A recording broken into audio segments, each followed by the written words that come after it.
I casually patted the boss's secretary on the butt, but she wasn't angry at all, and even winked at me flirtatiously. Unfortunately, the boss saw this whole scene, and just like that, I was fired. This is your last day at RBE, Tom.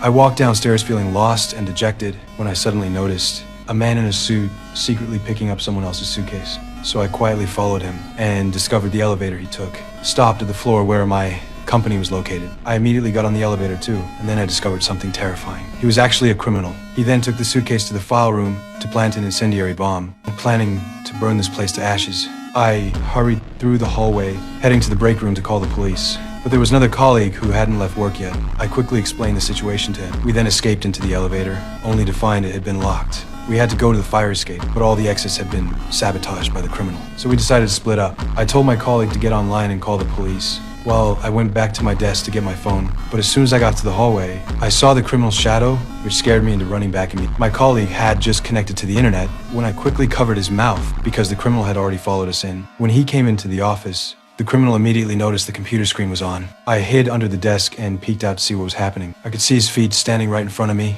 and we were too scared to make a sound. The criminal thought an employee forgot to turn off the computer, so he unplugged it and continued searching elsewhere. After the criminal left, we ran in the opposite direction from him. Then I remembered the boss was still in the company, so I told my colleague to find a way to call the police while I went to notify the boss. But when I got to the boss's office, I found it completely empty. My colleague found his own phone, but his first priority was to call his wife. Just as the call connected, the criminal was already standing behind him. Soon after, I also rushed back to the office area, but my colleague was nowhere to be seen. I quietly snuck to my desk, and after getting my phone, I immediately dialed the police. But the phone didn't respond for a long time. Then I realized my phone was dead. I had to charge my phone first, but the criminal suddenly came back again. Luckily, I hid in time, so he didn't discover me. While the criminal wasn't paying attention, I quickly got up and quietly hid in the storage room. Just when I thought I was about to be exposed, I was completely desperate. But at that moment, the criminal suddenly stopped. It turned out my girlfriend had called. The criminal hung up the call, then looked through the photos and names on the phone. This meant I had already been discovered. After that, I had to hide in another room.